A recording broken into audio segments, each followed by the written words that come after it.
Saludos, buenas tardes y bienvenidos al Instituto Cervantes de Tetuán.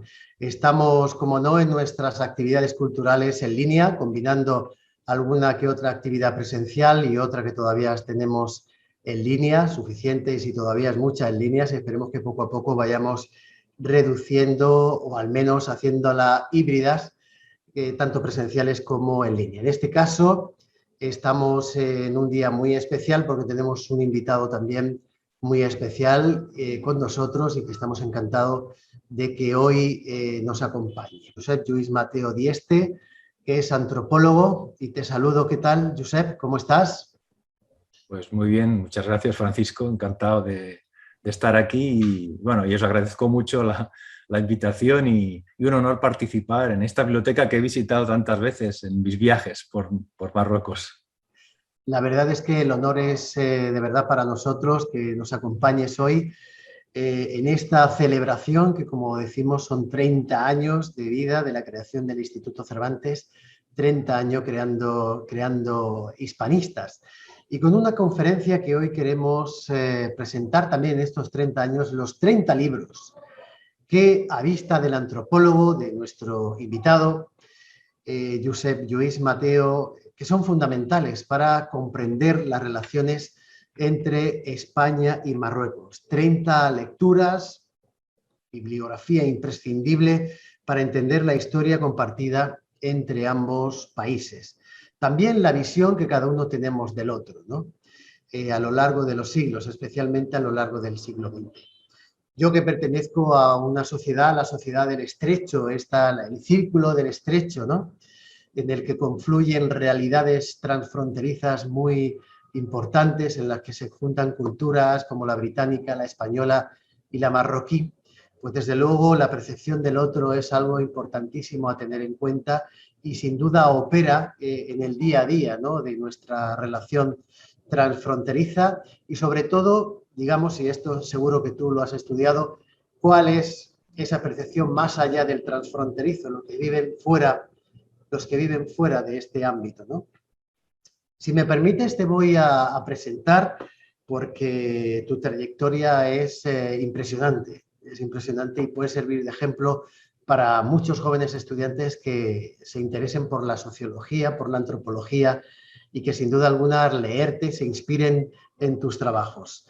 Josep Lluís Mateo nació en Manresa, es profesor actualmente de antropología e investigador de la Universidad Autónoma de Barcelona. Ha escrito muchísimos libros de investigación y artículos en prestigiosas publicaciones. De formación eres sociólogo, cursaste la licenciatura de Sociología en la Universidad Autónoma de Barcelona y te licenciaste en el año 1991. Posteriormente hiciste un máster de Antropología que marcó sin duda alguna tu carrera investigadora y luego además te doctoraste en Historia por la European University Institute de Florencia en el año 2002. Además participas en proyectos, como no puede ser de otra manera, vinculados al estudio de la construcción de las identidades sociopolíticas, proyectos de investigación. Además, eres especialista en historia del norte de África y del colonialismo español y, como he dicho, en las relaciones entre el Magreb y Europa. Tienes numerosas investigaciones analizando los elementos esenciales de la cosmología islámica marroquí, su concepción de la vida, de la muerte, el cuerpo, el alma, el dolor, la purificación. Es decir, lo que hace un antropólogo, cosas tan interesantes, ¿no? Y que yo personalmente he disfrutado mucho con la lectura de tus libros, que nosotros también hoy vamos a querer que nos hables de esos libros, ¿no?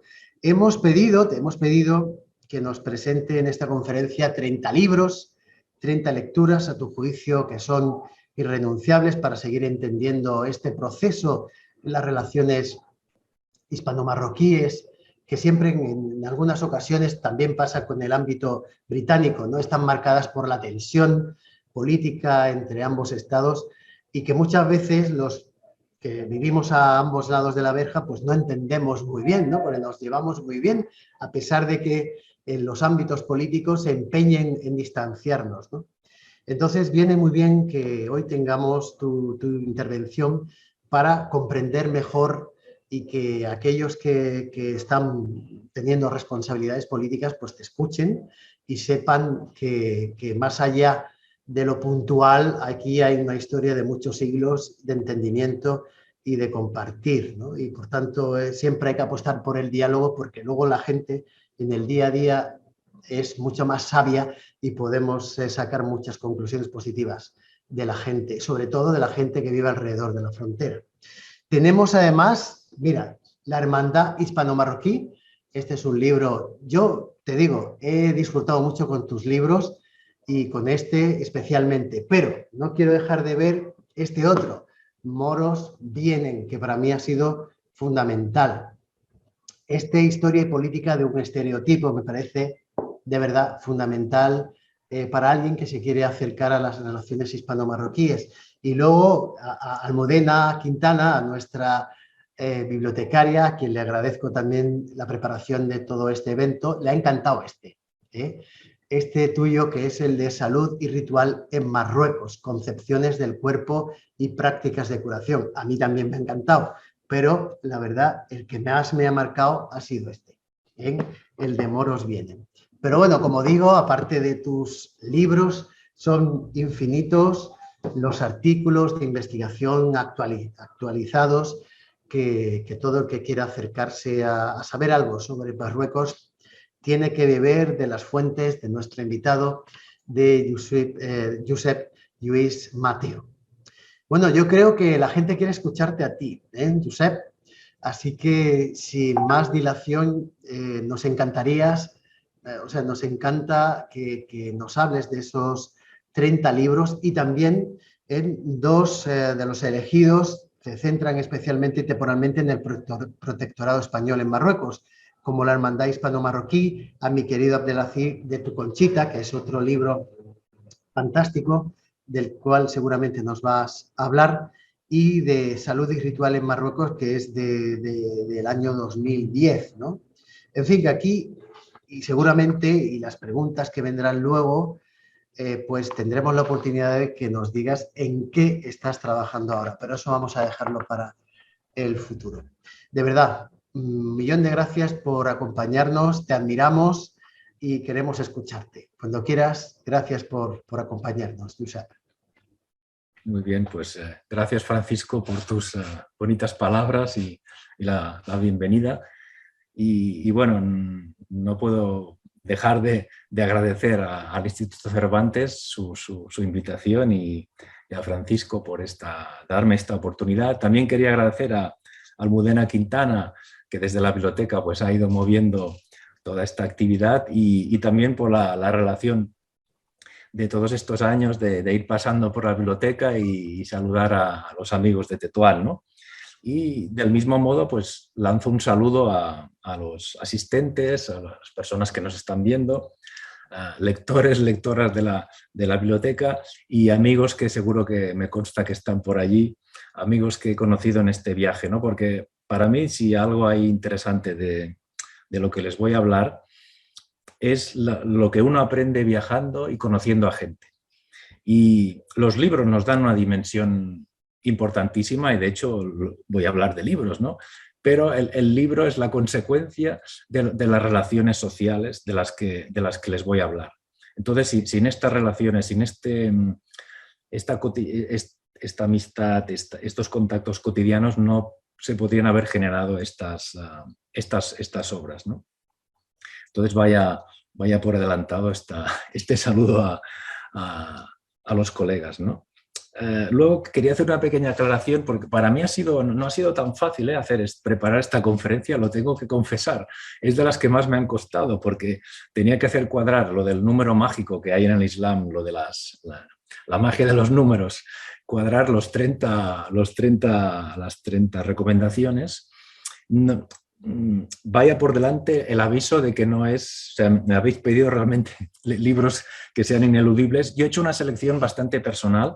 Eso no quiere decir que sea ni lo más importante ni lo más relevante, sino lo que para mí considero pues, que me han marcado en mi trayectoria, que creo que a mucha gente le puede interesar y que nadie piense, ¿verdad? Que si no sale algún libro, que no se preocupen, que no he citado a alguien, porque esto siempre pasa, ¿no? Te puedes dejar de citar. Hay muchísima gente, por suerte, en los últimos años ha habido un gran boom de publicaciones y de renovación de los estudios de las relaciones hispano-marroquíes, y en este sentido pues yo hago una pequeña y modesta aportación que lo presento más bien como un paseo, porque si no la gente se nos va a aburrir mucho si es una pura enumeración de obras, ¿no? Entonces os lo presento como un paseo y además lo he organizado por temas. Luego también quiero aclarar, puedo hablar de mis libros, como dijo Paco Umbral, pero por modestia y por vergüenza torera no he incluido mis propios libros en los 30, ¿de acuerdo? Es solo una aclaración que, bueno, puedo hablar en cualquier momento y de hecho lo puedo hacer porque hay libros que me han orientado hacia los temas que yo mismo he trabajado, ¿no? Entonces, bueno, voy a empezar. Como nos decía Francisco, un método imprescindible para empezar a estudiar cualquier relación entre países, entre regiones, entre grupos humanos, es la cuestión de los estereotipos, es decir, las imágenes que se han construido entre ellos. Entonces he empezado con una selección de un par de trabajos a los que los he llamado deconstruyendo estereotipos sobre Marruecos, ¿no? La mayoría de libros los tengo por aquí, que es otro de los criterios que también he usado. Claro, son libros que si los he leído es que los tengo, ¿no? Tampoco os voy a cansar a mostrarlos todos, pero este sí que es uno de los más importantes, que es la imagen del magrebí en España, de Eloy Martín Corrales. Además, yo tengo mucho aprecio por Eloy. Eloy Martín es profesor de la Pompeu Fabra, aquí en Barcelona, y que es uno de los maestros de todos los que estudiamos las relaciones hispano-marroquíes, ¿no? Experto en la Edad Moderna. Y en este libro, para mí, es el libro más impactante que podemos tener y el más completo sobre los estereotipos que se han construido, en este caso, desde España, desde la península, sobre Marruecos y los marroquíes. Es un análisis que además tiene muchísimas imágenes y que está muy bien ilustrado y os va a permitir reconstruir los cambios en la historia de estas imágenes, donde podréis ver transformaciones, pero también permanencias, es decir, van pasando los años, pero algunas de estas imágenes, especialmente, bueno, las que van a venir de la Edad Media, que presentan a la imagen del marroquí como fanático, etcétera, se van a repetir en momentos más recientes con cuestiones como cuando va a llegar el terrorismo más político, ¿no?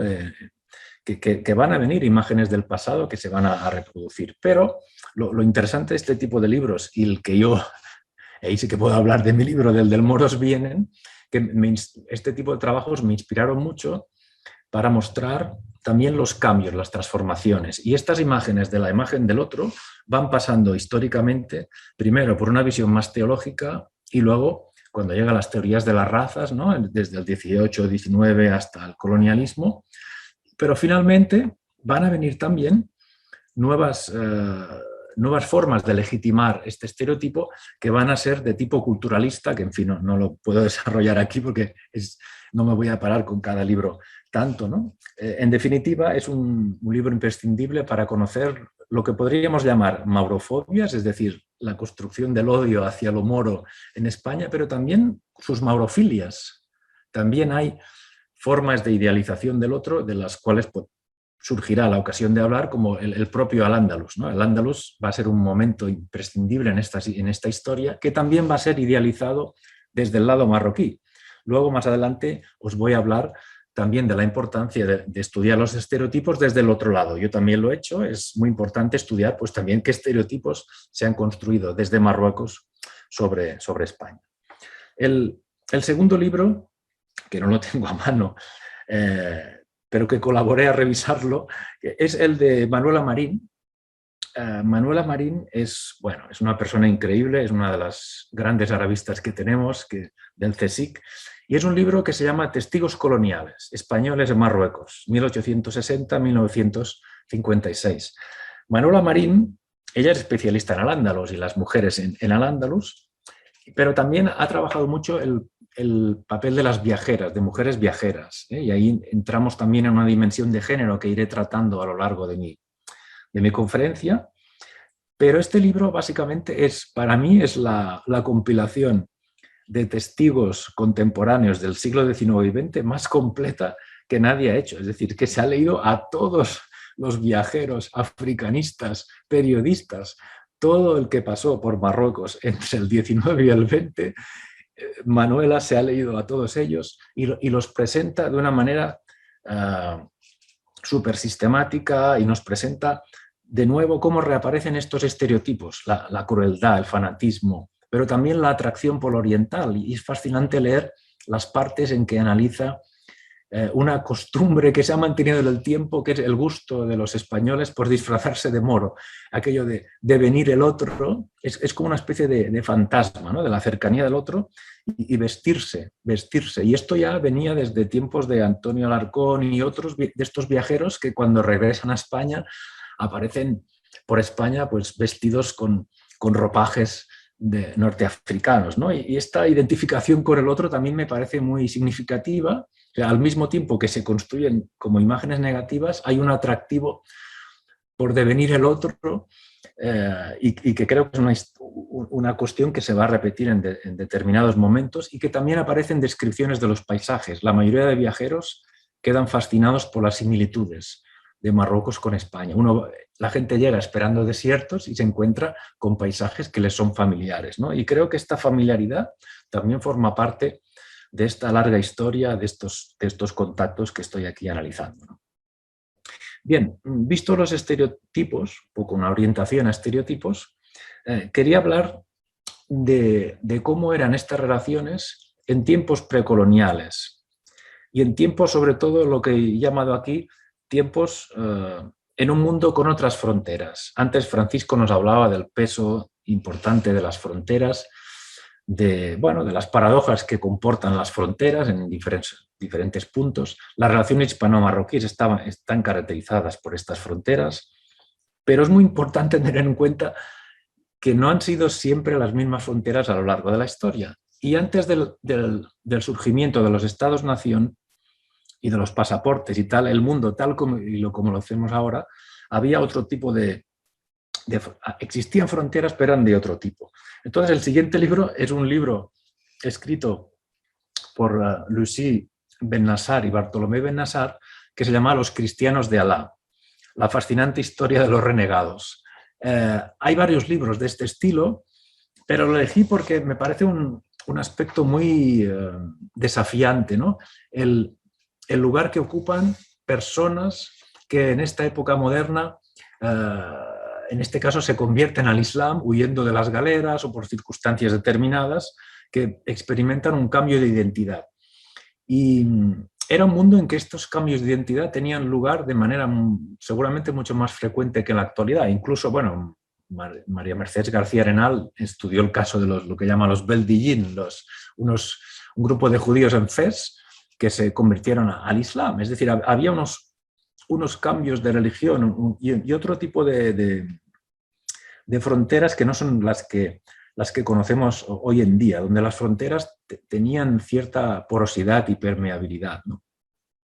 Pero claro, esto no quiere decir que no hubiera relaciones de poder, y la siguiente lectura que propongo nos lleva a un tema en continuidad con del que acabo de explicar, pero que nos sitúa en este caso pues ya bastante cerca de Tetuán, digamos. Me refiero a la obra de Miquel de Palza. Miquel de Palza era un arabista ya fallecido, nacido en el exilio, que tradujo, por cierto, el Corán al catalán. Y tiene muchos libros. El que recomiendo aquí se llama Los moriscos antes y después de la expulsión. Y de hecho, otro criterio de elección de los libros es que los libros están en la biblioteca del Instituto Cervantes. Esto era también un importante requisito en mi selección. Y Miquel de Palza analizó el momento de la expulsión y el posterior establecimiento de las poblaciones moriscas por el norte de África, es decir, en Marruecos, Túnez y otros lugares, y que nos presenta muchos desafíos, ¿no? Es un momento fundacional de cómo es verdad que se construye el Estado moderno en España, que por desgracia se va a basar en el crecimiento de una ortodoxia y la eliminación de diferencias internas, que podrían ser los judíos, musulmanes o incluso la persecución de gitanos en tiempos posteriores, ¿no? Y esto conllevó a la instalación de muchas de estas poblaciones en el norte de África, como fueron primero los propios andalusíes, los moriscos, que ya eran los que se habían convertido formalmente al cristianismo, o los judíos sefarditas. Y esto abrió, para mí es una de las particularidades que ya se señalan en toda la época colonial, esta presencia de estas poblaciones, que va a generar una reacción especial también cuando llegue el colonialismo. Los colonizadores españoles, cuando llegan a Marruecos y se encuentran en estas poblaciones, hay algo que no les cuadra, algo que les impacta. Encontrarse a personas sefarditas que todavía lo hablaban el castellano, o encontrarse nombres que, como sabemos, de las familias andalusíes y moriscas de Tetuán, con nombres tan de origen peninsular como Rojo, Molina, Torres y hasta 1000 y pico, como han inventariado autores como Ibn Azus Hakim y otros, ¿no? Que estos orígenes de las familias. Entonces la diáspora forma parte de estas poblaciones y, en fin, es un tema que no voy a entrar, pero que es un colectivo que merece una atención especial y que ha merecido mi atención, de hecho, en diversas investigaciones, y que es muy interesante porque muestra también la propia diversidad de Marruecos, de la que hablaré más tarde, ¿no? Y el grupo andalusí, cuando yo llegué a Tetuán y empecé a investigar algunos aspectos, me llamó mucho la atención unos temas que solo apunto y no voy a desarrollar, que era la propia reproducción del grupo en el tiempo. Por un lado, los andalusíes, y bueno, los que llegarán más tarde como moriscos, se van a insertar en la sociedad marroquí y van a devenir puramente marroquíes como los demás, pero al mismo tiempo van a mantener unos signos de diferenciación muy claros y que se van a transmitir a través de los nombres que acabamos de ver, sobre todo la endogamia matrimonial, se van a casar bastante entre ellos y van a mantener unas costumbres que en algunos casos yo creo que muchas cosas que están por estudiar muy fascinantes sobre costumbres en los entierros, en las maneras de presentar cuando se muere alguien, las formas de hablar, la música, la comida, todo esto se ha reproducido en el tiempo y es fascinante y merece la pena de revisar, y es también un nexo de unión con la península, ¿no? El siguiente libro tiene que ver también con esta época y no me extenderé mucho porque veo que si no el tiempo va corriendo, que es otra arabista que merece la pena reconocer desde aquí, que es Mercedes García Arenal, que en este caso escribió un libro con un arabista holandés, Gerard Viegers, que tienen este libro que se llama Entre el Islam y Occidente, vida de Samuel Palache, judío de Fez.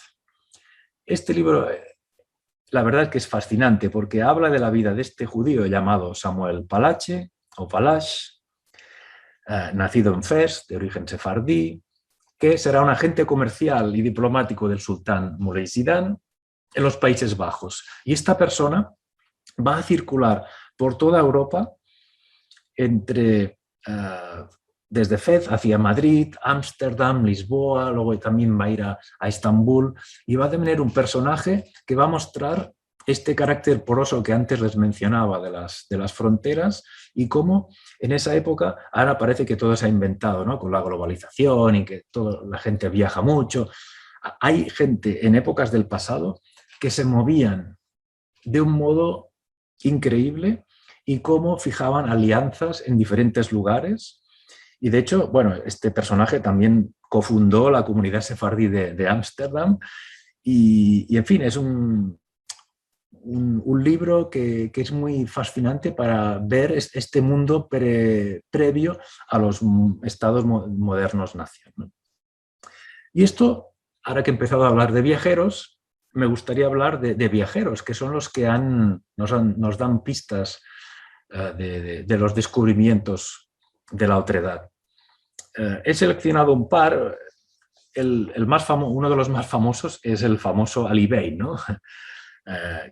Conocido como, bueno, Ali Bey, que era en realidad Domingo Badía Leblich, ¿no? Que, como saben, fue un espía, ¿no? Al servicio del primer ministro de Carlos IV, que le encarga una misión para tantear un poco cuál era la postura política del sultán, y más allá del viaje, que es también muy apasionante, descubrir, bueno, sus relatos y tal, lo que me fascina de este libro es el objetivo de Ali Bey de hacerse pasar por un otomano, ¿no? Y hay fragmentos en que realmente lo pillan, que no puede, por mucho que se esfuerza y estudia, descubren su verdadera identidad. Y esto, como antropólogo, es un tema que siempre me ha fascinado. No sé si cuando esto lo habrán experimentado muchos españoles yendo por Marruecos, ¿no? Que por mucho que intentas que hablas árabe o qué tal, la gente enseguida ya te ven, incluso pueden saber de dónde vienes, ¿no? Hay una percepción en la gente que por la manera de vestirte, incluso marroquíes residentes en Europa, también los calan enseguida, ¿no? Tengo una anécdota yendo por un zoco en la zona de Nador con un amigo mío marroquí de Barcelona, que íbamos a comprar tomates y le decía, no, es que tú, a ti, yo le decía a mi amigo, ¿por qué me cobras más? Y dice, no, es que tú eres del Jares, el Jares de fuera, eres de los marroquíes de fuera, por la vestimenta. La vestimenta nos marca la identidad. Ali Bey, por mucho que lo intentaba, en muchas ocasiones lo descubrían también porque se le veían los gestos, la gestualidad, ¿no? La identidad no es solo hablar un idioma, ¿no? Es muchas más cosas, ¿no? Entonces, bueno, os recomiendo. Además, dicen, o dice él, porque claro, los viajeros nunca saben si dicen la verdad, ¿no? Pero se dice, o dice él, que era de los primeros europeos en entrar en la Meca, ¿no? Y hay todo un debate sobre esta cuestión, ¿no? Bien, el siguiente libro que he elegido es Una viajera, y muy en particular es una catalana, Aurora Bertrana, que viajó a Marruecos durante la Segunda República. Es también la mirada de una mujer, por eso la he incluido, porque no es la misma mirada que la de un hombre. El libro se llama El Marruecos sensual y fanático. El libro, el título puede tirar un poco atrás, no es lo que parece, aunque es verdad que está lleno también de tópicos. Es decir, la mayoría de viajeros a veces volvían con más tópicos que antes de ir, porque el viaje no asegura romper tópicos ni nada. O sea, esto depende del viajero, de la sensibilidad y la forma de representarlo, ¿no? Pero ¿por qué he elegido a esta periodista feminista en su momento? Pues porque entró en lugares que los viajeros no solían entrar y dio una mirada, a pesar de sus estereotipos y de ciertos tópicos, se interesó por la mujer, luego hablaré del tema de la mujer, de un modo diferente a la que le venían haciendo la mayoría de hombres. Y está en lugares especiales, está en una cárcel de mujeres, ella se preocupa por quiénes son estas mujeres, ¿no? Y entonces es de los pocos testimonios que tenemos de una mujer que nos da informaciones sobre las cárceles de mujeres, en este caso de Schauen, ¿no? O va al teatro y nos habla del teatro, cosas que nadie iba en esa época a observar qué pasaba en el teatro, o nos muestra las contradicciones de la burguesía tetuaní, que hablaban de la libertad de Marruecos y del nacionalismo, y ella dice sí, pero luego pues en casa no tenía la misma actitud hacia las mujeres. Bueno, ya sé que a veces es muy tópico esto, pero ella señalaba este tipo de contradicciones muy interesantes, ¿no? Y el tercer libro que he seleccionado de este apartado es de Nieves Paradela, otra arabista, y es un libro muy diferente a cualquier libro que nos podamos imaginar sobre libros de viajes. Se llama El otro laberinto español, viajeros árabes a España entre el siglo XVII y 1936. Es el reverso de la mirada que os he propuesto al principio con el libro de Eloy Martín, es decir, ¿qué estereotipos se construyeron sobre Marruecos desde España? Pues ahora vamos a ver que desde Marruecos también se construyeron estereotipos sobre España a lo largo de la historia. Nieves Paradela nos presenta aquí el género de la rihla. La rihla es este género de viajes, ¿no? de relatos de viajes, está en la línea de otros grandes trabajos, como el del arabista Bernard Lewis, que escribió un libro llamado, en inglés, ¿no?, El descubrimiento musulmán de Europa, que es de los primeros a dar esta visión, ¿no?, contrastada de cómo los árabes, qué veían cuando van a España, ¿no? Y entonces se sorprenden, pues, de la manera en que se viste la gente, las costumbres que tienen las mujeres, la manera de lo que se come, las costumbres. Es decir, se fijan en aquello que nos fijamos los antropólogos cuando vamos a otro lugar. Es decir, para los árabes les sorprende determinadas cosas, que es lo que le pasa al viajero cuando va a Marruecos, ¿no? En este sentido, podríamos hablar de la universalidad del extrañamiento de cuando viajas a otro lugar, ¿no?, que te hace plantear las certidumbres, las certezas sobre tu propia cultura. Y, evidentemente, un lugar central ocupaba para muchos de estos viajeros Al-Ándalus. El descubrir ese Al-Ándalus en el presente, es muy divertido ver cómo estos viajeros describían que lo que ellos veían era una decadencia, porque ellos pensaban en un Al-Ándalus imaginario que deviene mito, y cuando se plantan en la Andalucía de esa época dicen que es una decadencia respecto a lo que ellos esperaban. Y en este sentido, pues, es todo un género muy, muy interesante, ¿no? Bien, bueno, veo que ya no estoy enseñando libros porque yo voy a lo mío, pero bueno, los libros están por aquí, muchos de ellos, no se preocupen que están... a ver si saco alguno. Tenía varios del protectorado, que sería el siguiente tema, ¿de acuerdo? O sea, el protectorado, en esta historia de las relaciones hispano-marroquíes, 1912, 1956 y todo lo que viene antes y después, es un momento central de esta historia, sin duda. Ha tenido un impacto muy importante lo que es el protectorado, con toda su complejidad, ¿de acuerdo? Entonces merece la pena seleccionar algunas lecturas sobre varias cosas, sobre guerras, porque hubo guerras y ahí no nos podemos esconder. O sea, la mejor manera de reconocer, de superar conflictos, es reconocer la existencia de conflictos, ¿no? Pero también el impacto económico, social que tuvo este protectorado, ¿no? Bien, entonces, sobre estas memorias y desmemorias del pasado colonial, he seleccionado algunos trabajos, ¿no? Algunos son colegas, ¿no? El siguiente es de Mimoun Aziza, que es un nadorí, investigador, historiador, que está en Meknès, un buen amigo y colaborador en muchos proyectos, que tiene un libro que se llama La sociedad rifeña frente al protectorado español en Marruecos. Y es uno de los mejores trabajos para conocer el impacto económico que tuvo el protectorado a la hora de transformar el panorama, por ejemplo, instalando las minas en la zona oriental, la colonización agrícola, la pauperización del campo. Es un momento muy importante y trascendental para la historia del norte. Se produce también una gran desforestación. Esto es un tema muy poco investigado que me gustaría explorar en algún momento, que en los archivos de Alcalá de Henares he encontrado material que vale la pena investigar. O sea, hay muchas zonas del norte que ahora están semidesérticas, que no lo estaban en el pasado. Hubo una desforestación durante la época del protectorado, y no sé si lo saben, pero bueno, hay muchas vías de las vías de tren de España que vienen de la zona de Ketama y de los cedros, ¿no?, con las que se fabricaron las maderas traveseras de las vías, ¿no? Es decir, que el impacto que tiene es muy fuerte. Pero no solo para los marroquíes. A mí me gusta destacar un tema que lo voy a sacar aquí a la luz, que es que al protectorado español, además del sector militar, que era el predominante, el que más mandaba, y los funcionarios que se trasladaron a Marruecos, hubo detrás de ello un gran número de personas de clases bajas. Y quiero reivindicar aquí el pasado de esta gente a menudo olvidada, de estas clases bajas que entraron en el protectorado. Y de hecho Mimoun Aziza nos muestra que uno de los miedos que tenía la administración colonial durante mucho tiempo era la llegada de estas clases modestas que pudiesen traer ideas obreras, socialistas o anarquistas a los trabajadores marroquíes.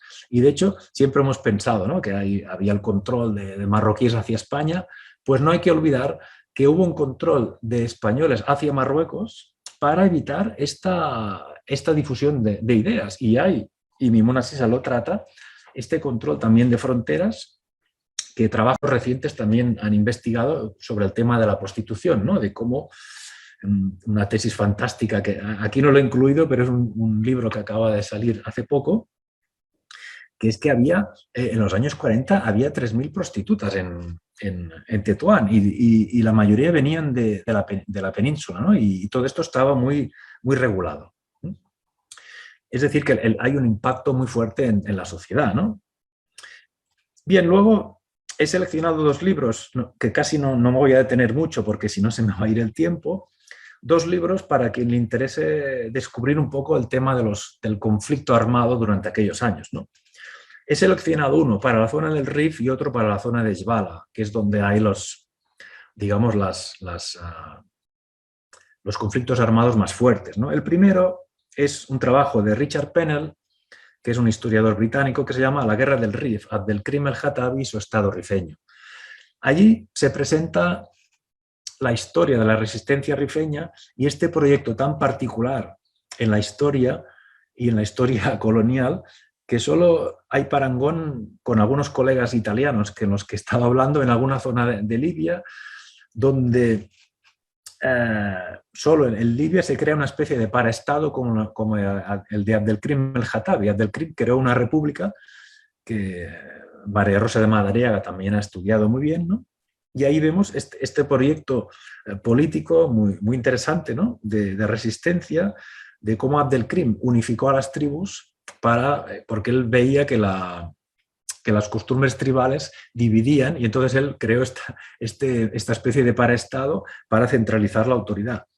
Y en contra, y aquí voy a presentar algunas contradicciones, en contra de lo que el movimiento Amazigh actual, que presenta a Abdelkrim como el mito, el héroe del movimiento bereber, resulta que es una paradoja de la historia que Abdelkrim eliminó muchos de los códigos de costumbres bereberes, porque es que Abdelkrim no era un berberista, él estudió en la Qarawiyyin de Fez y era un salafista, era un reformista islámico y introdujo una visión del Islam más ortodoxa que la que existía y eliminó, por ejemplo, el corte de pelo de la trenza que llevaba a los rifeños. Esto dijo que tenía que ir fuera, ¿no? Se eliminó una serie de cosas y no es el pro-berberista que a veces se le presenta en la actualidad. Es un tema secundario, pero digamos que este libro de Pennell os puede ayudar a reconstruir toda esta época. Y para la zona de Jbala, y sobre todo para tratar el tema del Raisuni, que es el sheriff Ahmed Raisuni, que estaba en la zona de Beni Aros, cerca del santuario de Muley Abslam Ben Meshish, uno de los polos del Islam, el libro de Tessainer y Tomasic, que se llama El Raisuni, aliado y enemigo de España. Y el título ya lo dice todo. Aliado y enemigo de España. Raisuni era un auténtico Maquiavelo, es un personaje que quien quiera estudiar ciencias políticas tendría que estudiar la historia, la biografía de Raisuni. Es un personaje camaleónico, inteligente, que le toma el pelo a los negociadores mil y unas veces. En las negociaciones estaba un intérprete español, del cual hablaré más tarde, que era Clemente Cerdeira, que es un personaje que merece la pena también recordar y lo mencionaré más adelante. En definitiva, el personaje de Raisuni es uno de los personajes clave para entender también esta historia de la resistencia anticolonial y muy debatido, es muy debatido en la historiografía, pero no voy a entrar aquí en ello.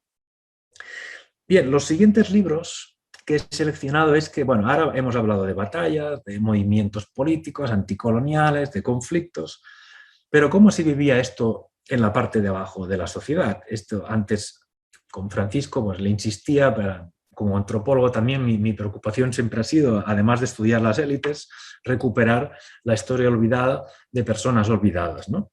Y aquí planteo un par de lecturas sobre lo que he llamado la guerra vista desde abajo, es decir, por los soldados de a pie. Y ahí hay 2 lecturas muy recomendables. Uno es de Arturo Barea, que es La forja de un rebelde, que es un personaje real, Arturo Barea, pero cuya historia es de novela. Y él, en su biografía, parece que sea una novela, pero es real. Él nacido en España, se traslada al Marruecos en estos conflictos que acabo de explicar y él vive, es testimonio de esta guerra de África, el desastre de Anual, y pues va a presentar de manera descarnada toda esta violencia colonial que es preciso saber que existía, ¿no? Y además lo hace analizando las contradicciones. O sea, digamos, el ejército español no se derrumbó porque Abdelkrim tuviera 100.000 soldados, sino que, bueno, había muchas manzanas podridas. Esto, el expediente Picasso, para los que conocen la historia, sabrán que se intentó, bueno, intentó depurar qué había sucedido allí, pero bueno, este libro está un poco en la onda de otros, como que serían 31 libros. Con este recomiendo un libro de Rafael López Rienda que se llama El escándalo del millón de Larache, que era, bueno, unas corruptelas que había en un cuartel vamos, que digamos que el ejército que se hunde en Anual no estaba dirigido de la manera adecuada y estaba todo... Si las cosas hubieran estado como Dios manda, seguramente no hubiera pasado lo que pasó. Es decir, y allí pues estos testimonios dan fe de estas cuestiones, ¿no?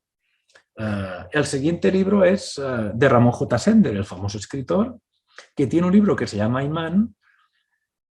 Él vivió esta guerra. No, en Anual él no está, llega en el año 22 hasta el 24 y es un alegato antimilitarista muy interesante, que recomiendo muchísimo, donde podrán apreciar las crueldades de la guerra, ¿no? Se tienen que beber sus propios orines para sobrevivir. Bueno, es muy duro, es muy brutal, pero así son las guerras, ¿no? Y las guerras, hubo violencia por ambos lados, ¿eh? Ahí no hay peros que valgan, ¿no? Pero bueno, ahí Ramón J. Sender tiene una visión un poco pesimista de la humanidad, pero bueno, de todas maneras yo creo que vale la pena de recuperar estos testimonios que nos dan otra visión desde abajo, como digo, de la guerra, ¿no? Y para ir terminando un poco esta visión de guerras, porque, en fin, es la historia, no podemos negarla, tenía otra lectura de lo que he llamado yo el fantasma de la guerra civil. El fantasma de la guerra civil que, como saben, pues bueno, los historiadores discuten mucho hasta cuál fue la cantidad de marroquíes que participaron en la guerra civil. Estamos hablando entre 60.000 y 100.000, y ahí les recomiendo un libro de María Rosa de Madariaga que se llama Los moros que trajo Franco, la intervención de tropas coloniales en la Guerra Civil Española. Es un trabajo excelente donde podrán repasar el por qué se alistaron muchas personas con las tropas franquistas. Podrán repasar el efecto que tuvieron los estereotipos para el futuro del moro violador. Es decir, a nadie se le escapa que, en fin, las tropas franquistas utilizaron la violencia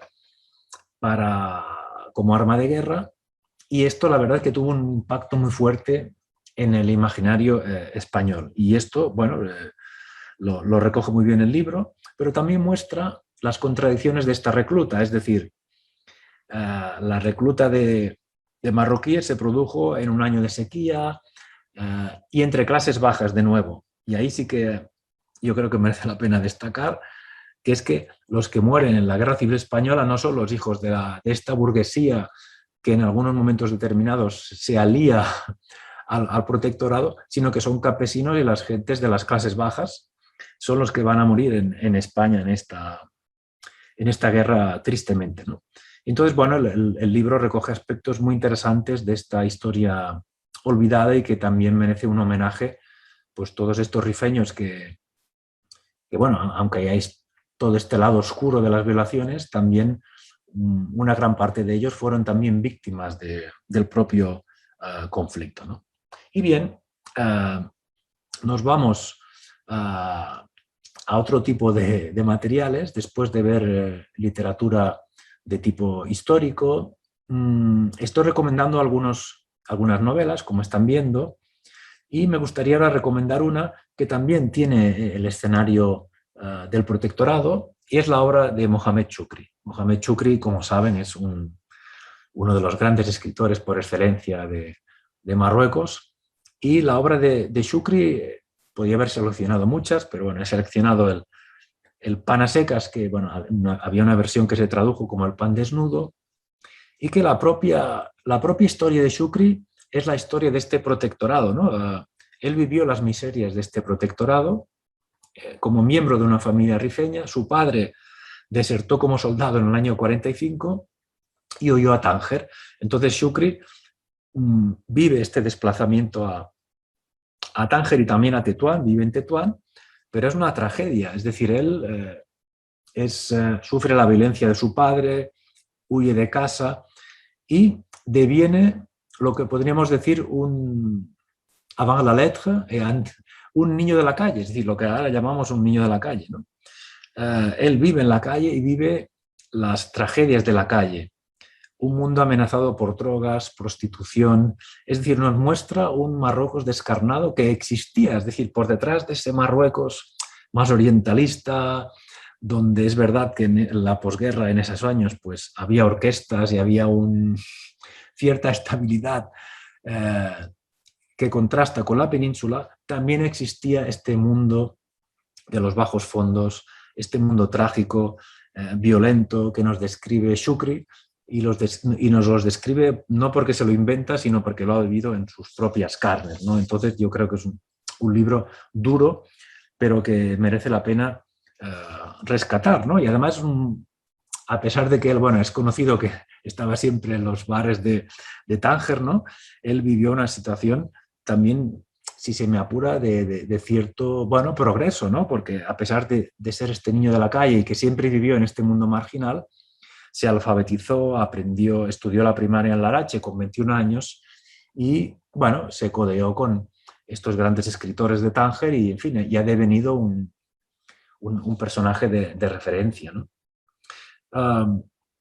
Bien, el siguiente bloque de libros está en la línea de estos impactos que tuvo el colonialismo, pero más allá del colonialismo, quisiera que reflexionemos sobre el papel de la transformación de los espacios. Es decir, el protectorado conllevó la llegada de nuevos espacios, de nuevos edificios, y ahí les recomiendo, hay un libro imprescindible que es de Antonio Bravo Nieto, que está en Melilla, él, y es, si no me equivoco, bueno, está en el archivo en la UNED, ha estado en varios lugares, y es un libro que se llama Arquitectura y Urbanismo Español en el norte de Marruecos. Es un libro magnífico, además lo encontrarán en PDF muy fácil, y se ve el impacto impresionante que tuvo toda esta época en la transformación de los espacios urbanos y de los rurales.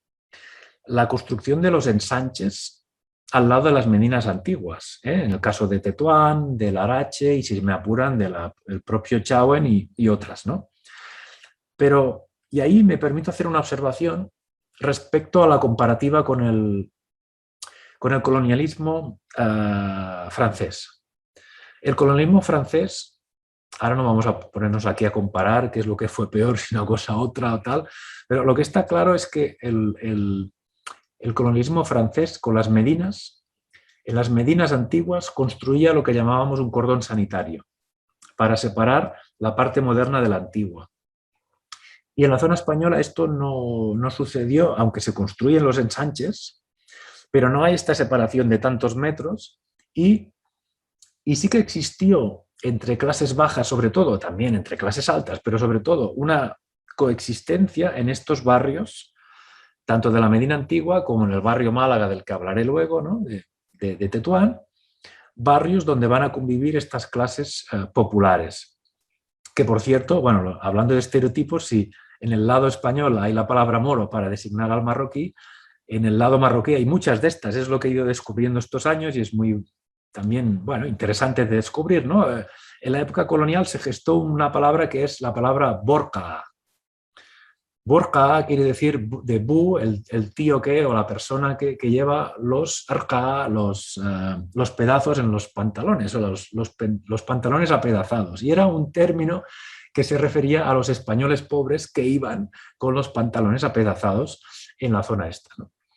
Y en fin, estos espacios en transformación llevaron también la modernidad con todas sus complejidades a Marruecos, ¿no? Teatros, cines, son estos escenarios donde los marroquíes también quedan fascinados, ¿no?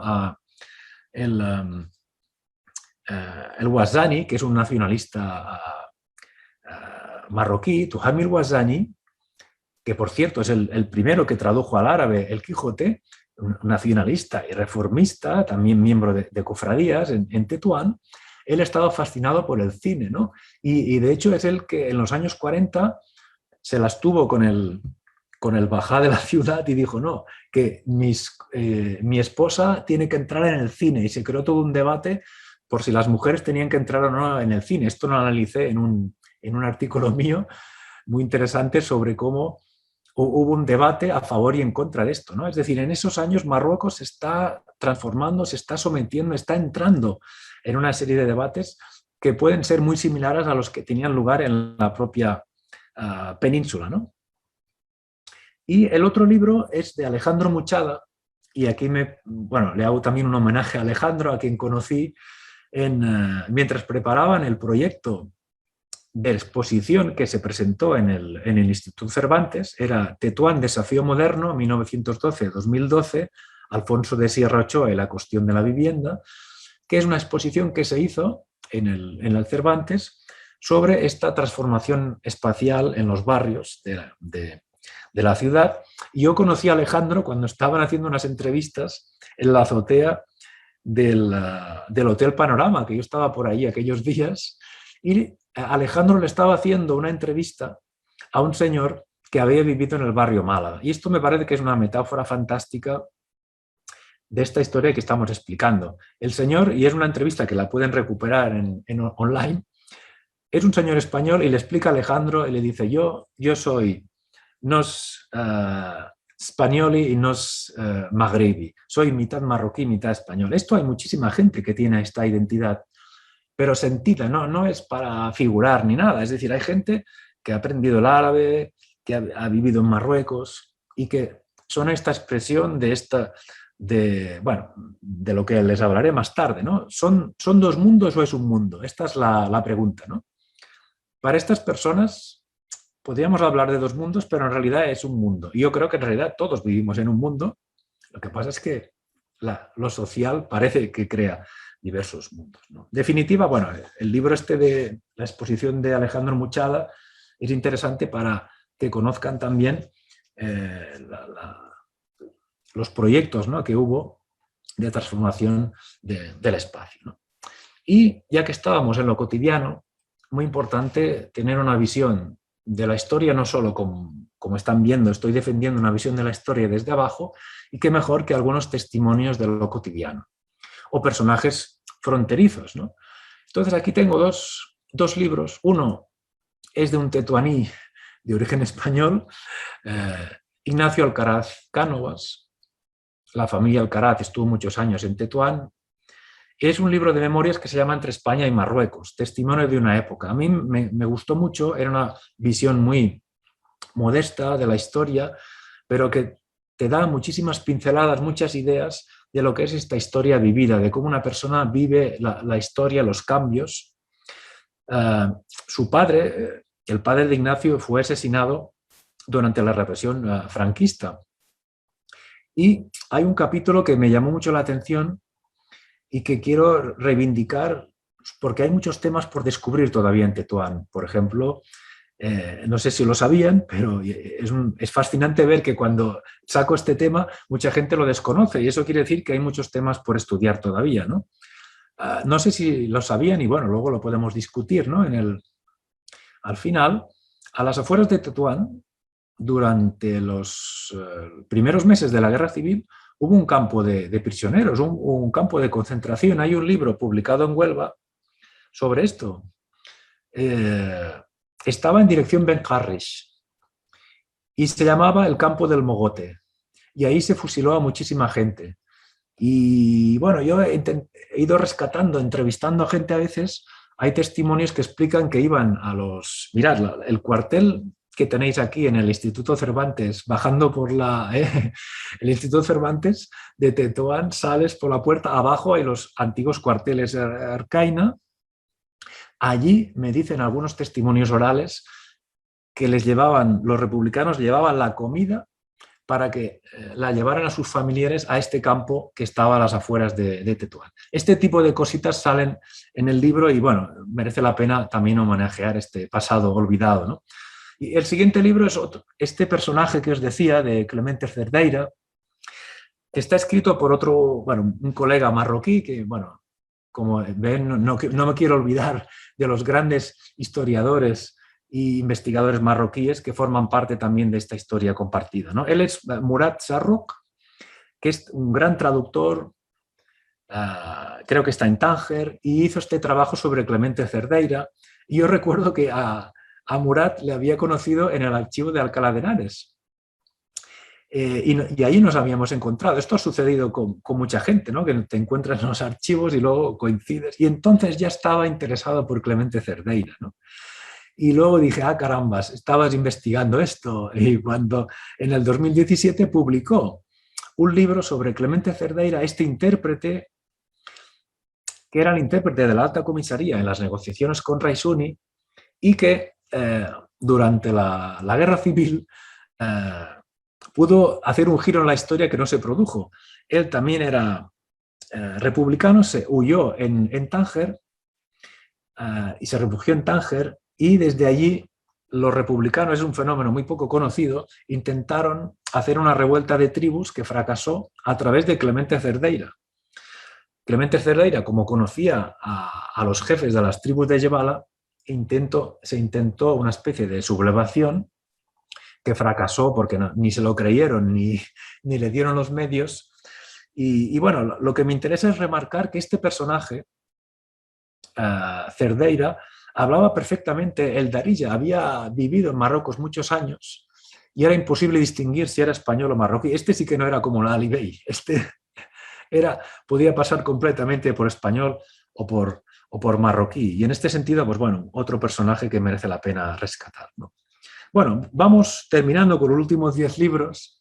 El siguiente bloque se refiere a un tema que es el de la diversidad, lo que he llamado azulejos cambiantes. Marruecos es un país muy diverso. De hecho, uno de los problemas de los estereotipos es que nos presentan a ese Marruecos del desierto siempre y los oasis, cuando, como todos sabemos, Marruecos es un país muy plural en términos no solo ecológicos, sino también humanos, ¿no? Entonces, bueno, no es un libro que hable de las relaciones hispano-marroquíes, pero les voy a recomendar un libro que para mí es el mejor libro de antropología para introducirse a lo que es el mundo islámico y el norte de África y el mundo de Oriente Medio, que es el libro de un antropólogo norteamericano que se llama Dale Eichelman. Y el libro se llama Antropología del mundo islámico. Es un libro fantástico para comprender la complejidad de identidades religiosas, es decir, con musulmanes y judíos, identidades étnicas, con árabes, bereberes y personas procedentes del África subsahariana. Como saben, hay todo un cúmulo de una larga historia también de otra población olvidada, que a lo mejor luego podemos hablar, que son los descendientes de esclavos y de poblaciones negroafricanas que llegan a Marruecos y que se insertan y forman parte de la realidad marroquí, además de otros inmigrados, como en el caso de Tetuán, que van a llegar también del Imperio Otomano y que van a introducir cuestiones otomanas, ¿no? Por tanto, Marruecos es un país de una gran complejidad humana, pero también incluso a nivel religioso, de una gran riqueza. Y tenemos un Islam más ortodoxo, pero luego tenemos una gran pluralidad de formas religiosas, que ahí les recomiendo un librito que se llama Magia y Superstición, de Al-Hassan al-Arabi, que es una compilación de cuentos, de historias, de artículos de la época colonial. El título despista también, ¿eh? Magia y superstición, esto parece aquí, ¿no?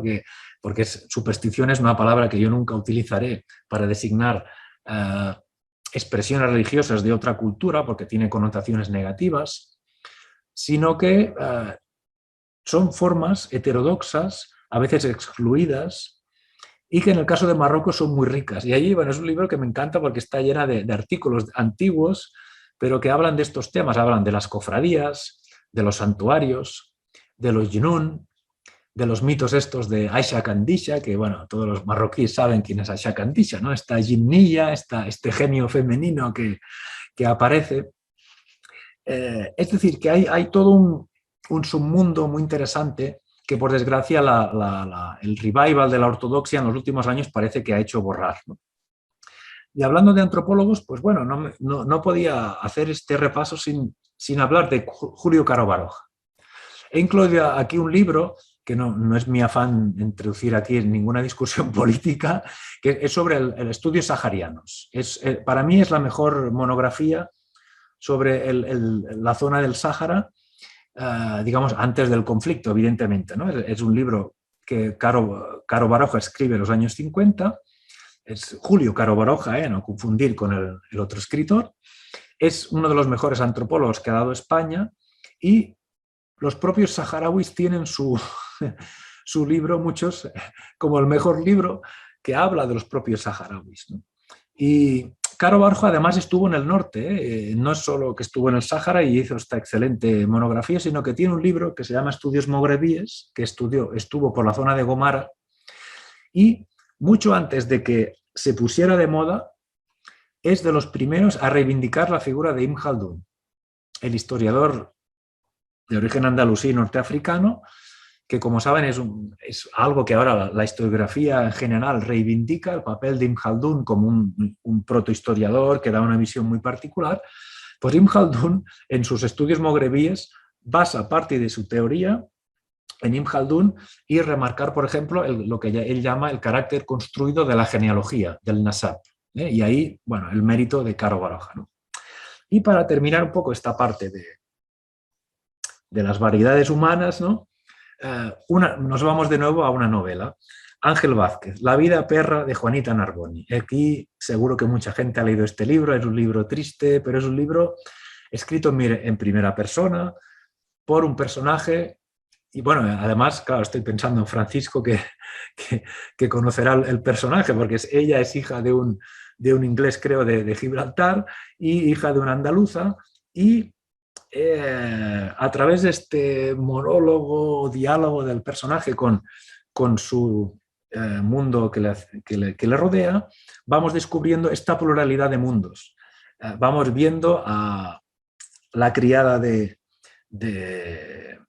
Juanita Narboni, que se llama Hambrouche, también muy desde un punto de vista muy paternalista de la época esa, ¿no? Que con la criada, pero también nos aparece Esther, que es su amiga judía, que tiene un amor imposible con un musulmán, y Juanita vive la tragedia de este Tánger, que había sido un Tánger internacional, una metrópolis que entra en decadencia, ¿no? Y el libro nos muestra esta decadencia, pero también esta pluralidad de mundos, ¿no?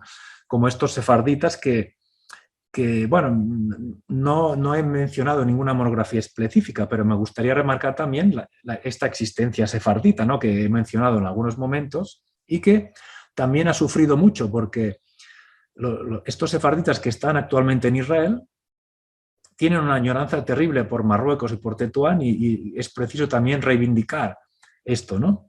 Y lo que sufrieron y lo que están demostrando investigadoras como Angie Cohen, una colega mía de origen tetuaní, en su tesis, que Angie Cohen está recogiendo historias orales que son terribles. Cuando estos sefarditas que se van de Marruecos llegan a Israel, no sé si lo sabían, pero algunos los fumigaban con DDT, los fumigaron con insecticida, pensando, porque los identificaban más con el mundo árabe que no como que venían como judíos, porque como saben en Israel hubo una dicotomía entre el mundo askenazí que controlará Israel y estos sefardíes que van a ser bastante excluidos, ¿no?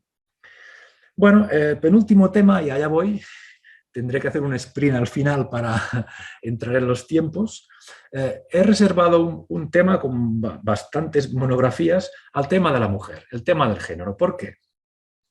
Bien, es un tema recurrente en los viajeros, en los estudios, hacer una insistencia sospechosa en la situación de desigualdad de la mujer en Marruecos, cosa que como antropólogo tengo que reconocer y que existe, como también existe en España. Entonces la pregunta es, ¿por qué este interés del viajero en remarcar esta cuestión? ¿Por qué? En mis clases de máster hace poco explicaba esto a los alumnos. En muchas culturas se constituye a la mujer como lo que se llama un termómetro de la civilización, ¿no? Según cómo se trata a la mujer, ahí está la civilización más avanzada o no. Esto es una trampa que viene por el hecho de situar a la mujer como símbolo de una cultura. Esto sería un error. Entonces, lo que yo defiendo es, bueno, intentar objetivar lo que pasa en un lugar y otro, y esta sección de esta parte le he llamado "Las mujeres necesitan ser salvadas", que es lo que parece que hay una serie de discursos que aquí voy a revisar. En primer lugar, porque las mujeres se salvan a ellas mismas, es decir, la mujer marroquí tiene un gran carácter y son las mujeres en plural y son agentes de la historia. Fátima Mernissi nos lo ha demostrado y muchas otras. La mujer es agencia social y necesitan ser salvadas. Lo he sacado de un texto de una antropóloga que se llama Lila Abu-Lughod, de un artículo que escribió hace unos años que se llamaba en inglés "Las mujeres afganas necesitan ser salvadas", donde hacía una crítica a la intervención americana. Bueno, no voy a entrar en esto, ¿no? Pero es un poco el que me inspiró a este subtítulo para esta sección. Y vamos a empezar con algunos libros que les pueden ayudar a romper estos estereotipos y a conocer en realidad cuáles son las dimensiones que explican no solo la mujer, porque el error que consiste en identificar género con mujer, género son relaciones de género, las relaciones entre hombres y mujeres. Entonces, el primer libro es de Yolanda Xalá, un libro escrito hace 20 años que se llama Mujeres en Marruecos, un análisis desde el parentesco y el género, que recomiendo mucho para tener una visión de conjunto de los factores económicos, familiares e ideológicos que conforman la posición social de las mujeres en Marruecos desde un punto de vista plural. Es decir, no es lo mismo las mujeres en el campo que la ciudad, las clases altas que las bajas. Hay toda una serie de cuestiones que es preciso tener en cuenta. El siguiente libro es muy curioso, se llama Tras la puerta del patio, la vida cotidiana de las mujeres rifeñas. Es un libro escrito por Ursula Kingsmill, que es la esposa de David Hart. David Hart fue un antropólogo muy conocido por su trabajo en la zona del Rif y Úrsula le acompañó en sus trabajos. Y en este libro van a ver cosas que David Hart no explicaba. Por ejemplo, cuando David Hart, y disculpen un poco el tema escatológico, ¿no? Pero iba a hacer sus necesidades por el campo y no sabía dónde esconderse. Y entonces Úrsula dice: David estaba harto de que se metía detrás de una chumbera y siempre le salía alguien. O sea, explica a las anécdotas que nunca David Hart explicó del trabajo de campo. Pero más allá de esta cosa un poco hilarante, van a descubrir a través de este libro qué pasa cuando entras en el Rif, en el patio, y vives con las mujeres. Y ahí nos muestra la importancia de tener en cuenta que según si el autor es un hombre o una mujer, va a haber un mundo u otro, porque es verdad que en Marruecos hay una segregación de espacios. Por ejemplo, yo como investigador,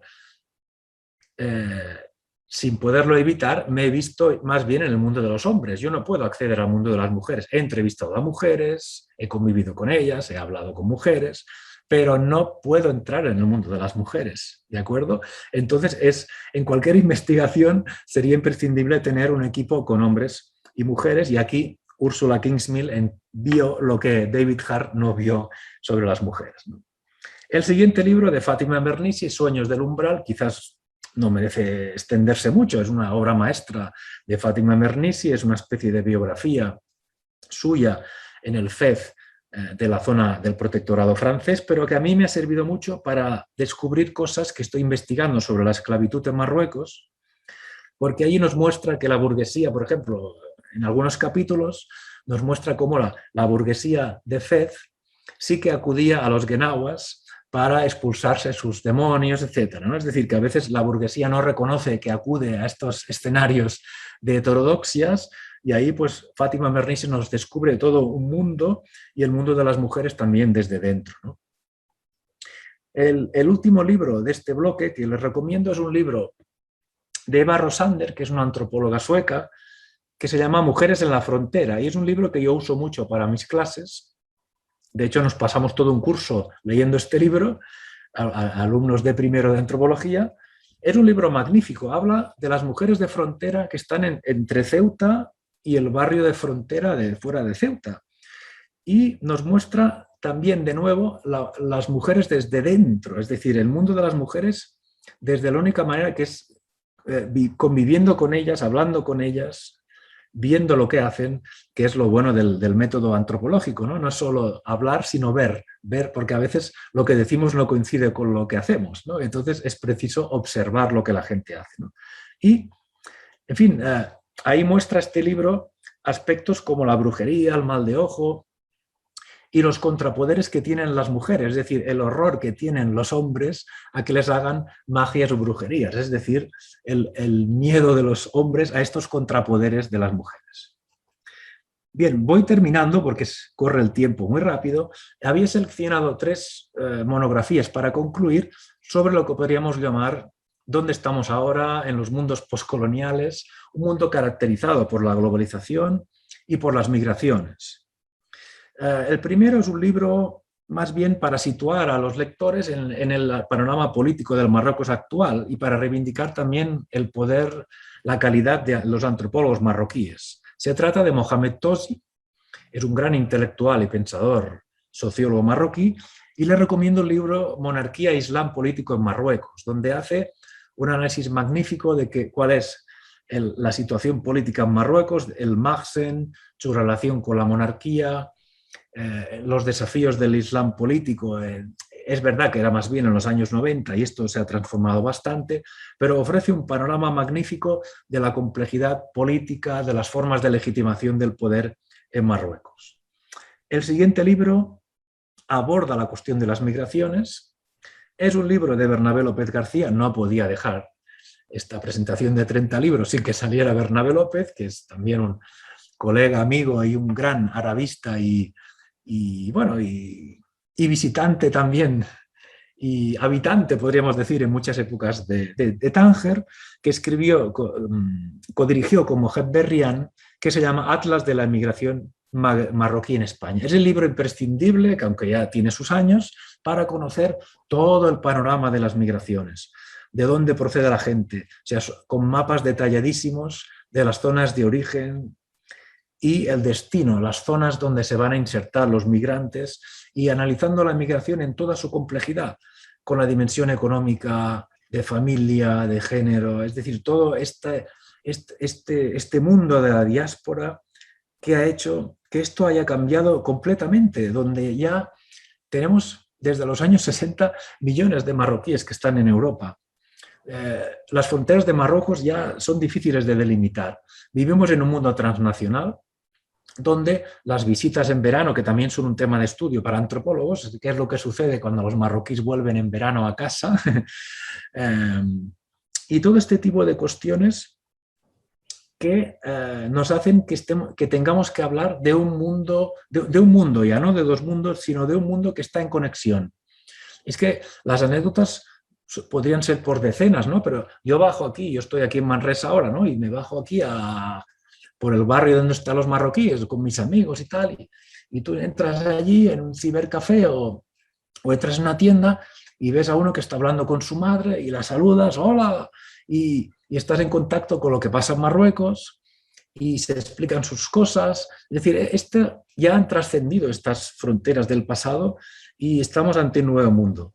Entonces, para finalizar, voy a poner un ejemplo de nuevo con una novela de este nuevo mundo. Les voy a recomendar el último libro. Es un libro de Najat El Hashmi, que además me consta que es una buena visitadora de Tetuán y de los Cervantes para presentar sus libros, y es una gran escritora que escribe en catalán y que es traducida al castellano. Ella, su propia vida es lo que emerge y se palpa en sus libros.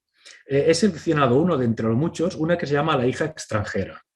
Entonces, esta novela es el mundo también de lo vivido y de lo sentido, donde las migraciones no son estadísticas, sino que es como es vivido por parte de la gente. Ella misma, Najat, ha vivido estas fronteras sociales y lo refleja, ¿no? Esta novela habla del caso de una joven que vive en Cataluña y todas las contradicciones que ella tiene con los roles de mujer que le quiere transmitir su madre, o las las tías, ¿no? Ella choca continuamente con esta visión que se le quiere transmitir, ¿no? Y diferentes modos de socialización de la sociedad en la que está viviendo y la que la quieren transmitir sus padres, ¿no? Y seguramente estas generaciones están allí como entre medio y donde todos queremos tirar por aquí y por allá. Pero el futuro son estas generaciones, ellos son el futuro, ellas son el futuro para pensar qué mundo queremos, las personas donde vamos y venimos, y que en realidad ya no pertenecemos a dos mundos, sino que en realidad pertenecemos a un único mundo, ¿no? Y bueno, como dice ese versículo del Corán, ¿no? Os hice diferentes para que os conozcáis, pues un poco sería esta la filosofía, ¿no? E intentar convivir en un mundo que es el nuestro y solo tenemos uno y tenemos que respetarlo e intentar convivir de la mejor manera. Y un poco la filosofía de esta selección de trabajos y de mi propio trabajo de investigación siempre ha ido por este camino, y yo creo que lo dejo aquí y lo podemos, si hay preguntas, pues con mucho gusto intentaré responderlas, y muchas gracias por vuestra atención. Muchísimas gracias, de verdad, nunca podremos agradecerte el esfuerzo que has hecho por seleccionar estos maravillosos libros, esta bibliografía esencial para todo el que quiera conocer un poco más la historia de los dos países vecinos, de esta historia compartida entre ambos países, vecinos con una historia común tan particular, ¿verdad?, como apasionante. Hay mucha gente que nos felicita, que te felicita por la maravillosa ponencia que nos has dado. Por ejemplo, Alfonso Rodríguez Gordo dice: qué maravilla de conferencia, qué bibliografía tan impresionante nos está poniendo el ponente. Muchísimas gracias. Luego también Kamal Sibó dice: muchísimas gracias por el contenido interesante de esta intervención, y dice que los estereotipos son diferencias y que la diferencia es una riqueza para todos. Bueno, gracias otra vez, y nos saluda desde Marrakech. Y bueno, la verdad es que yo no sé por dónde empezaría si fuera neófito en esta cuestión, ¿verdad? Porque todos los temas que has tocado son interesantes, ¿eh?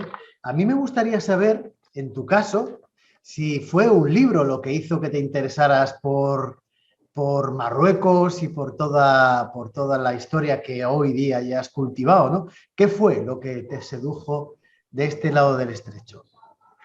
Bueno, vamos a ver, ahora no me voy a tirar piedras al tejado y sobre el objetivo de esta conferencia, que es infundir la lectura, y espero que lean, pero en realidad no vino a través de un libro, sino que, como están comprobando en mis intervenciones, le doy mucha importancia a la historia vivida, a lo vivido.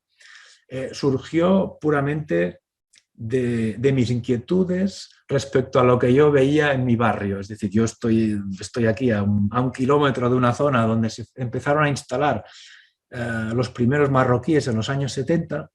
Yo soy del 68, es decir, en los 70 empiezo a ver a unos señores por allí. Primero son hombres, ¿no? Y me llamó muchísimo la atención esta presencia marroquí, y poco a poco fui entrando en la comunidad de ahí, de aquí, vamos, de Manresa, y empecé a hacerme muchas preguntas, ¿no?, sobre quién eran, qué estaba pasando, y progresivamente me di cuenta de que la única manera de entender lo que pasaba era irme a Marruecos también, ¿no?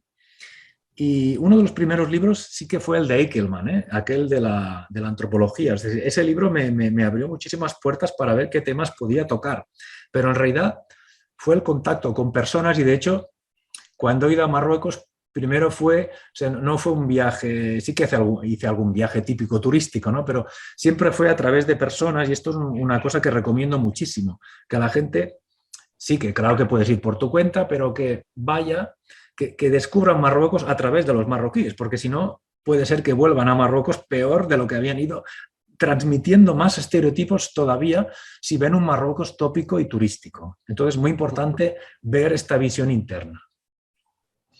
Fíjate que casi me ha respondido un poquito, porque ha hablado el sociólogo y el antropólogo que llevas dentro, ¿no? Porque la siguiente pregunta que nos formulan es: ¿para quién escribes? ¿Quién tienes en tu cabeza cuando descubres tus verdades, ¿no? Yo creo que justamente escribes para ti, para darte respuesta a lo que tú tenías a tu alrededor, ¿no? Buena pregunta, ¿eh?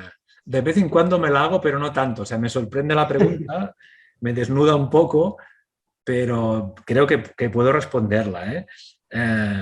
Es verdad que escribo para mí mismo para intentar responder a las preguntas, es decir, tengo unas inquietudes, pero sí que detrás de mi trabajo, y ahí yo creo que las humanidades y las ciencias sociales no son para uno mismo, es decir, yo formo parte de un mundo y me gustaría que este mundo fuera mejor, entonces yo escribo para que las personas descubran cosas que yo he descubierto y que pienso que les pueden ser útiles, ¿no? De ver el mundo de otro modo, ponerse unas gafas para ver las cosas de otra manera, descubrir desigualdades, injusticias. Yo siempre son cosas que siempre me preocupan mucho, ¿no? Y también manteniendo la frialdad, porque esto de investigar también no te puedes perder. Es decir, todos somos partidarios, todos tenemos nuestro punto de vista, pero en mis trabajos las cosas hay que documentarlas. Esto tiene que ser serio. O sea, hay que presentar toda la demostración y tiene que haber algo detrás, ¿no? Pero sí, el público, pues en fin, aunque a veces me gustaría que llegara más gente, pero bueno, ya sabemos que determinados enfoques tampoco van a llegar a todo el mundo. Pero en fin, sí, la idea es que intentar transformar ideas, mentalidades y parten de estas inquietudes mías, claro. Supongo que la base metodológica de la que parte siempre es la cualitativa, ¿no? Y las entrevistas en profundidad, supongo, ¿no? En lo que haces, ¿no? En tus investigaciones, fundamentalmente, ¿verdad? Sí, pero sobre todo hago caso a mi maestra, ¿no? Que me dirigió la tesis, a Verena Stolke, que siempre decía que lo más importante no es la respuesta, sino la pregunta, ¿eh? Es decir, construir la pregunta siempre es lo más importante. Y parece obvio, pero no lo es, porque claro, si normalmente muchas veces muchos trabajos ¿a qué responden a cosas que ya sabíamos? Claro. Pues lo interesante es preguntarnos por cosas que no sabemos, por cosas que no están investigadas y que debemos o podemos descubrir. Esto pasa a veces por hacerse preguntas o buscar materiales que no conocíamos, ¿no? Y evidentemente puede pasar por descubrir archivos, como el tema de la esclavitud que he estado trabajando recientemente, o preguntar, ¿no? También con esto de la esclavitud, es decir, hice el trabajo de campo en Tetuán y resulta que el tema de las domésticas en las casas estaba allí, estaba como esperando a que alguien preguntara. Y no es que la gente no quiera hablar, es que tampoco, bueno, había quedado como escondido.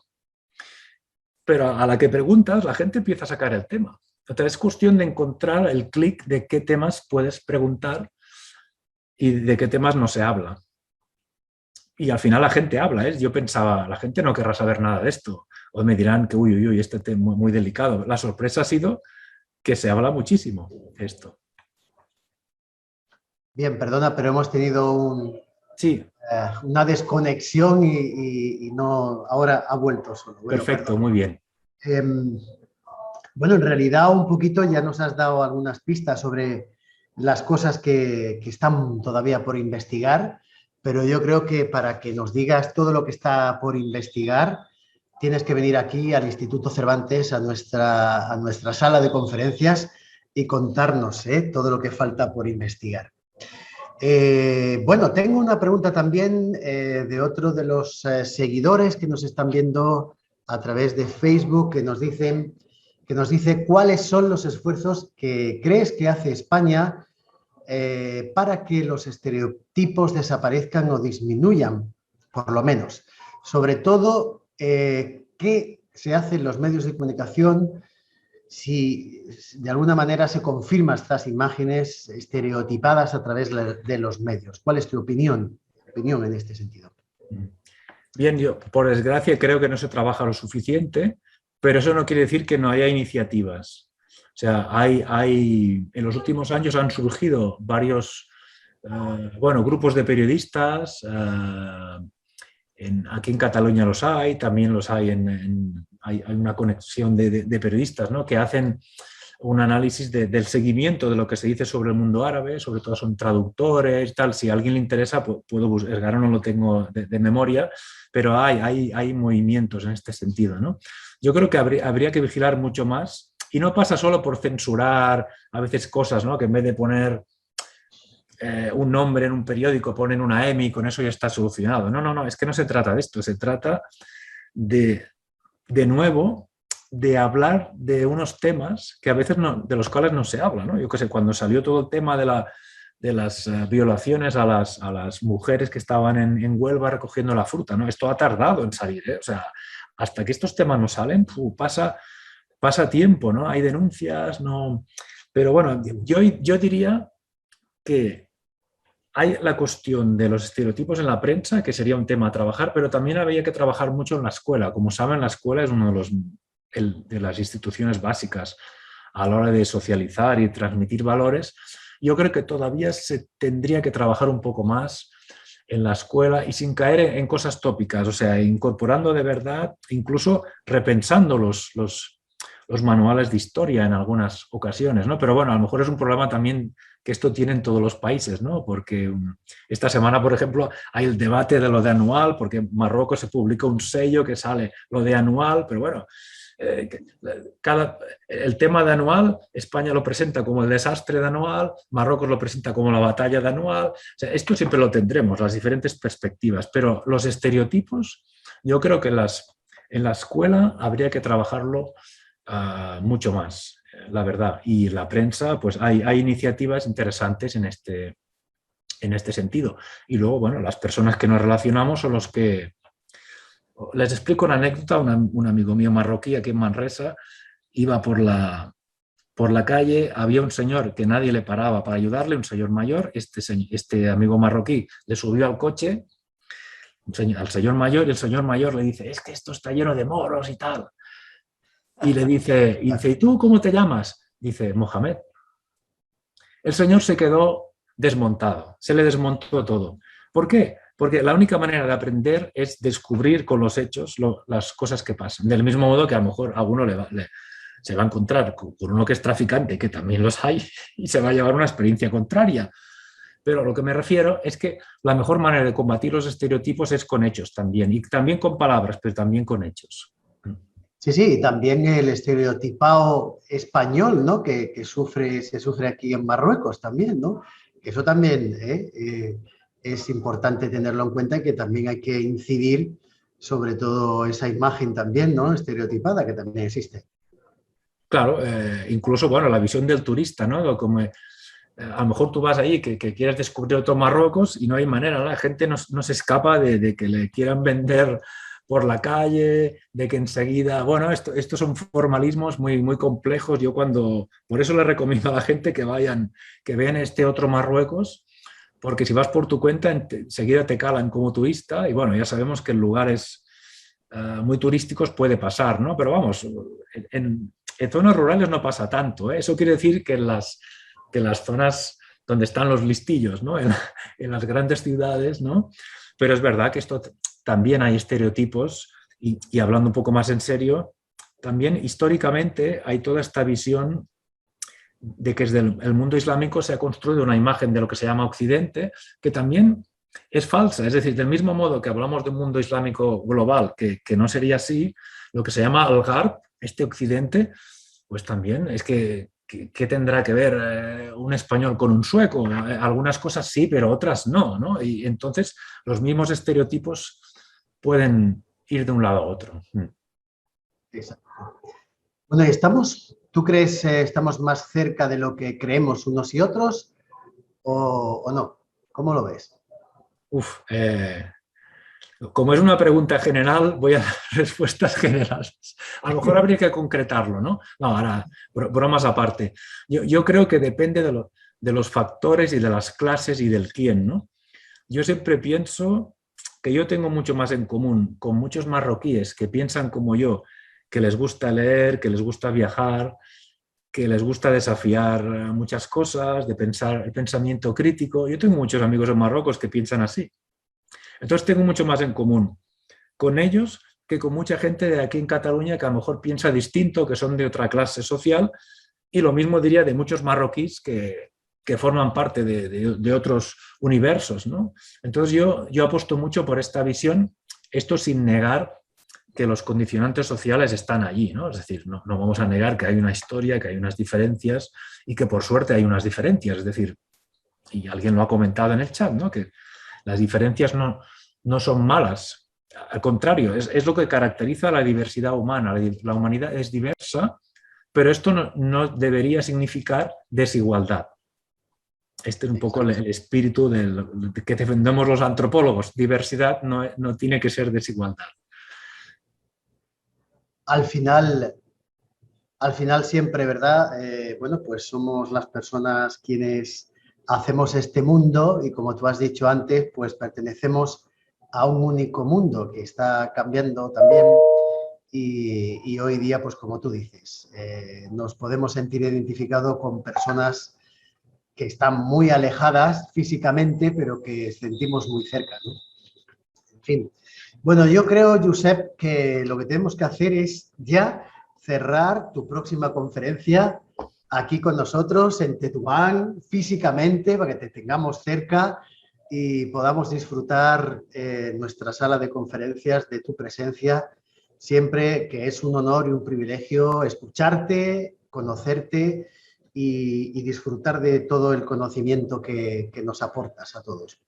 Desde luego te agradezco muchísimo que hayas estado con nosotros, esta vista de antropólogo, esta visión especial que nos has dado hoy, de la que hemos disfrutado muchísimo.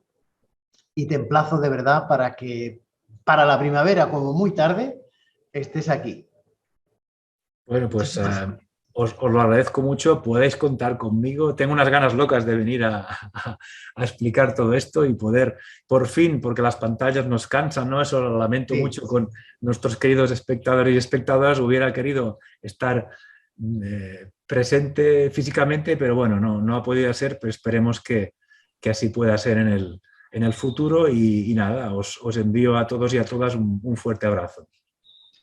Muchísimas gracias, de verdad, ha sido un placer contar contigo y bueno, a todos los que nos han seguido también darles las gracias. Nos pueden seguir a través de esta plataforma de Facebook, también a través de nuestra página web, donde tendremos ahí volcadas todas las actividades culturales que estamos diseñando para todo este curso académico 2021-2022. Sepan que también si quieren recibir nuestro boletín de actividades culturales, tienen que hacerlo ustedes mismos a través de nuestra página web.